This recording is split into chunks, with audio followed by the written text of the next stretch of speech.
Hi again. Okay, so let's talk about marketing, and these comments relate to both the traditional publishing and self-publishing because marketing is so important these days.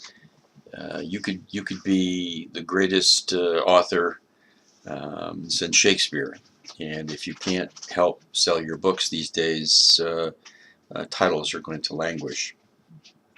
It's not enough these days just to be a good writer. You also have to be a good salesperson, selling yourself as well as selling your work. Now, first of all, if you traditionally publish and you have an agent represent you, what does your agent do for you? Well, he doesn't just pick your pocket for 15%, which is typically what agents charge.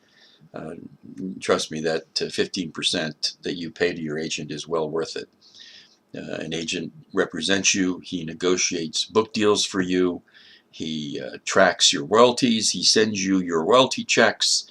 He makes sure that the publisher is treating you fairly, negotiates your contracts, protects your work in terms of other people, copywriting, and so forth. Most agents also handle digital rights, movie rights, television rights, and they represent you in the face of the publisher or any legal entanglements that may come along with publishing any particular book. So a good agent is well worth his or her fee. Don't ever begrudge the agent the fees. Secondly, kind of a corollary, I wanted to say something before on this and didn't. As you're looking for an agent, no good reputable agent will ever charge you a fee. For example, for reading your book, for evaluating your manuscript, for representing you. If an agent ever asks you for money up front, say no thank you, turn around, walk away as fast as you can. These are agents you want to avoid. No agent of any reputation or quality will ever take money out of your pocket. They make their money when you sell books. Publicists. There are all the traditional publishing houses have publicists on staff that are supposed to help you get your book out there and market your book. I'll be very candid with you.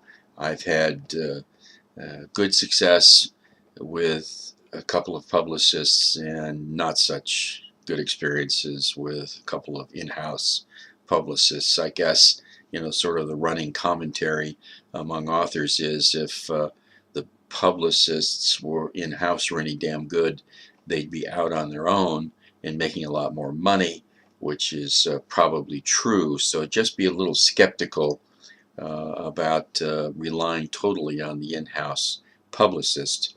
If you're self-publishing a book, is it worth it to hire a publicist? Well, that's entirely up to you. There are many good independent publicists out there who do help authors and can help authors market their books. If you have any marketing sense, any experience, any desire to market and publicize your own work, you may not need an outside publicist, but if that's something that makes you cringe or keeps you up at night, then you might consider hiring a publicist. But I would certainly test the waters first. If you get your manuscript out there in a self-published fashion and it doesn't sell, well, that's telling you something. Maybe you got to go back to the drawing board or move on to something else. If you are successful in selling some copies and it begins to catch on a little bit, it might be worth it to consider hiring a publicist to get you up on the next step or to help you sell a few more books, which could get you the attention of a good agent and or a traditional publisher. But be very careful. I mean, don't run out and spend $5,000, $10,000 on a publicist without knowing whether your book has legs, as they say. Test the waters first before you go broke and spend a lot of money that might not be well spent. Mostly you should be considering what you should be doing for yourself, and marketing is a constant. You've got to be marketing all the time. In my writing life right now, I'm usually finishing a book, working on the next book, and working on a proposal for the book beyond that. And in that process, I'm also looking for book events that I can be part of. I'm always looking for opportunities to speak before appropriate groups. I'm looking to do a book talk at a library or a bookstore, and looking for radio, television opportunities, anything that will help market myself and market my book. Marketing is a constant. Should you have your own author website? Well, I'm ambivalent about it. I've had my own author website, and I found it to be more trouble than it was worth, especially these days when you have other opportunities such as social media, which we'll talk about in a minute, and something called Author Central on Amazon, and I highly recommend Author Central on Amazon. I'm, not speaking of Amazon as a spokesperson. I'm not compensated by Amazon other than by selling my books online.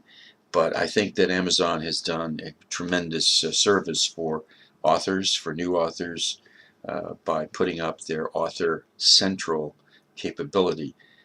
What it is, in a nutshell, is a page that you can put up for yourself and your books on Amazon, and it's free.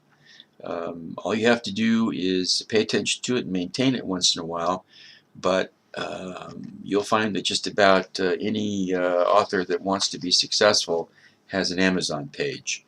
And if you go to Author Central on Amazon, it will show you how to set it up. You can set up book covers, you can set up videos like this one. You can put up your author's biography, you can talk about your books, you can blog, you can put up events where you're going to be appearing, and obviously Amazon is the powerhouse for online book selling, and offers you a gateway to literally hundreds of millions of potential book buyers. So that's what you should be doing. Whether you have your own separate author's website, again, is kind of a tolerance for pain issue. If you put up a website, you got to maintain it. And maintaining it means taking time. And taking time means that's time away from writing books. So just be cognizant of that. I spoke about book trailers.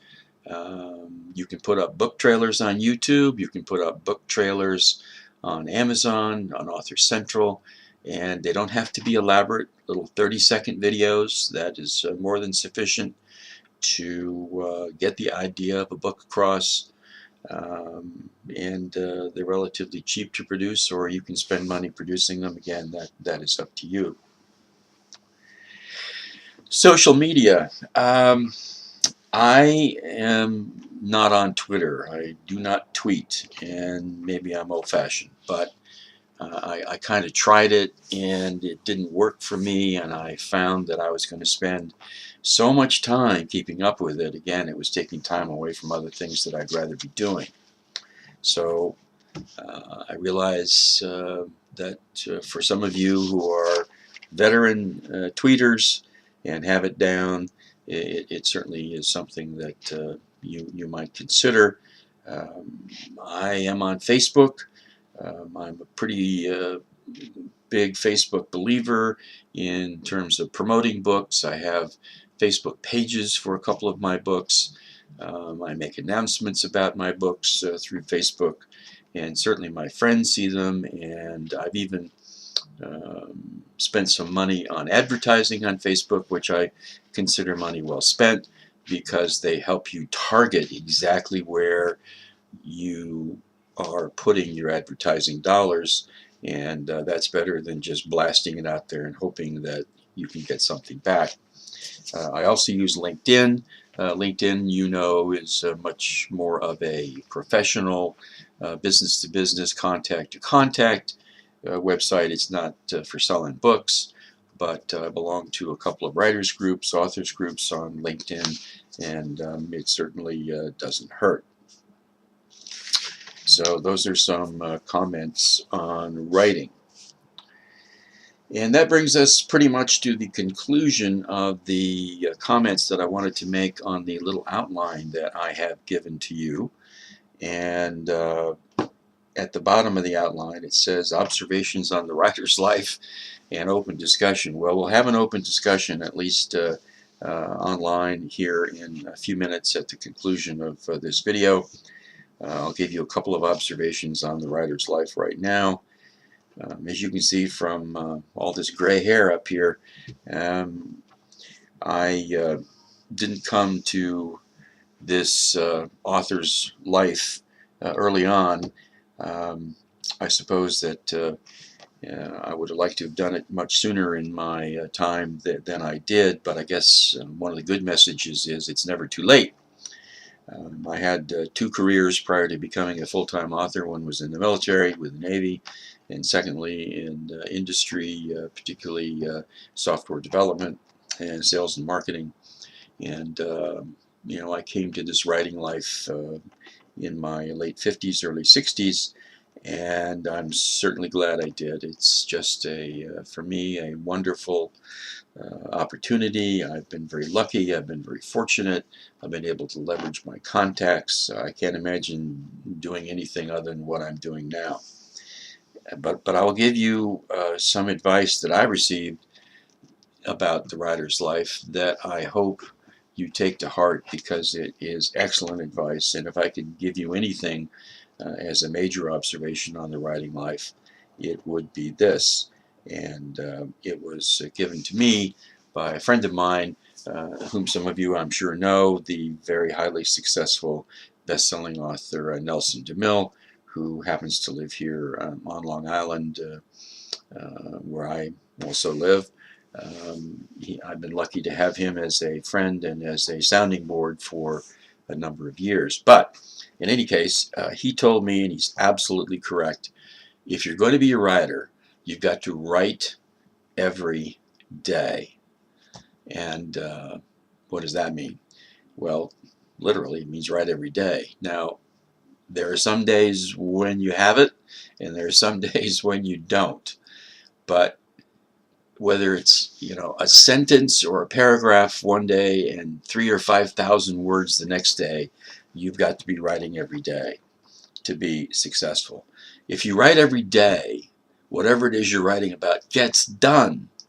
If you say, oh, I can't write today, and you set it aside, one day turns into two, and two into a week, and a week into a month, and it never gets done. And you come back to it, and you've got to restart, and you've got to rethink. So you've got to write every day, and I think that's really excellent advice, and advice I would certainly pass on to you.